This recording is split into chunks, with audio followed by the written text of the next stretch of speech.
এর মূল উদ্দেশ্য হচ্ছে আমরা সবাই জানি যে গত 10ই মার্চ কেন্দ্রীয় সরকার পক্ষ থেকে সিএএ লাগু করার জন্য ঘোষণা দেওয়া হয়েছে গোটা দেশ জুড়ে। এই আইনটি নিয়ে গত 4 বছর ধরে গোটা দেশে অস্থিরতা চলছে।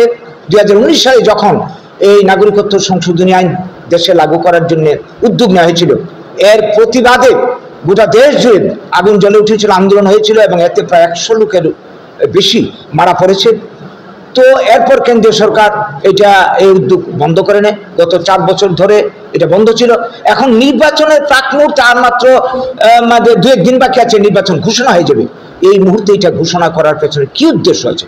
আর তারা যেভাবে বলল, যত সহজে বলল যে এই কে আইনের সুবিধা নিতে গেলে যারা 2014 31শে ডিসেম্বরের আগে ভারতবর্ষে এসছে তাদেরকে 5 বছর একটানা এই দেশে কোথাও থেকেছে প্রমাণ দাখিল করে অনলাইনের মাধ্যমে দরখাস্ত করলেই তাদের নাগরিকত্ব আমরা দিয়ে দেব। বিষয়টা কি এত সহজ?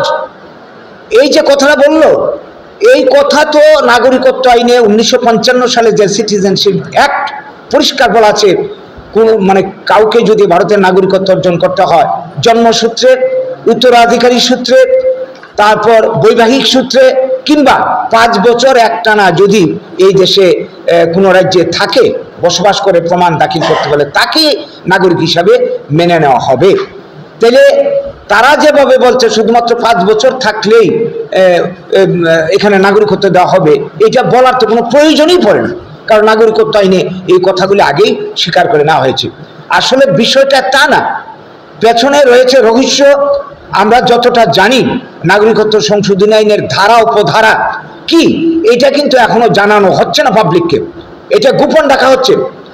এটার মধ্যে যে কথাগুলি আমরা অতীতে দেখেছি, এখন নতুন কি সংযোজন বিয়োজন হয়েছে জানি না, সেটা হচ্ছে এই যে ধর্মীয় বিভাজনে দেশভাগজনিত কারণে বাংলাদেশ, পাকিস্তান, আফগানিস্তান থেকে কেউ যদি এখানে আসেন ভারতবর্ষে, তার প্রমাণপত্র সহ দাখিল করতে হবে তিনি কি কারণে ভারতবর্ষে এসেছিলেন।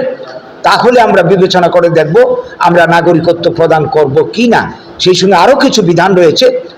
তো এই নিয়েই গুলুযোগ বাঁধে যে ভারতবর্ষ ধর্মনিরপেক্ষ দেশ, সংবিধানে ধর্মনিরপেক্ষতাকে মূল নীতি হিসাবে যেখানে স্বীকার করা হয়েছে, এইখানে পার্টিকুলার 2-3টা কমিউনিটিকে স্বীকার করে নেওয়া হয়েছে, বাকিদের কথা স্বীকার করা হয়নি।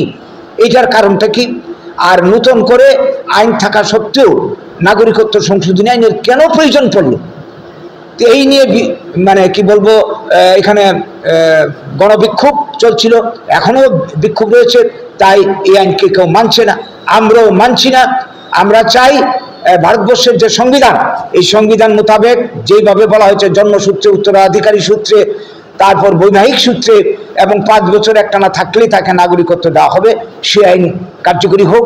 ভারতের সংবিধান মোতাবেক এই যে জাতীয় প্রতিশ্রুতি দেশভাগের সময় ছিল তার বাস্তবায়ন হোক, এবং সংবিধানে যে সমস্ত অধিকার নাগরিকদের জন্য দেওয়া হচ্ছে তার বাস্তবায়ন হোক, সেই মোতাবেক নাগরিকত্ব দেওয়া হবে। এর বাইরে আমরা আর কোনো কিছু চিন্তা করতে রাজি না। 2019 সালে আপনারা জানেন এনআরসি প্রয়োগের নামে এই আসামের বুকে 19 লক্ষ বাঙালিকে বিদেশি চিহ্নিত করা হয়, যার মধ্যে 13 লক্ষর উপর হচ্ছে হিন্দু বাঙালি। অনেকের মধ্যে ডিটেনশন ক্যাম্পে পাঠিয়ে দেওয়া হয়।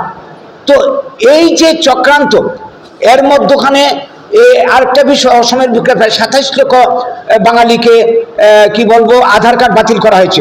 নতুন করে উদ্যোগ নেওয়া হয়েছে, প্রায় 32 কোটি মানুষ, এর মধ্যে অধিকাংশ হবে বাঙালি, নতুন করে আধার কার্ড সংশোধনীর নামে বাতিল ঘোষণা করা হয়েছে। এর পেছনেই রয়েছে ষড়যন্ত্রটা, চক্রান্তটা। কাজেই এটা ভোটের মুখে, ভোট পাওয়ার উদ্দেশ্যে, ভোটকে প্রভাবিত করার জন্য, নির্বাচনে জেতার জন্য বিজেপির এটা একটা চাল। এই ঘোষণার মধ্য দিয়ে এরা মানুষকে প্রভাবিত করতে চায়। কাজেই আমরা এটা কোনো অবস্থাতে এই মুহূর্তে আমরা মানতে পারি না।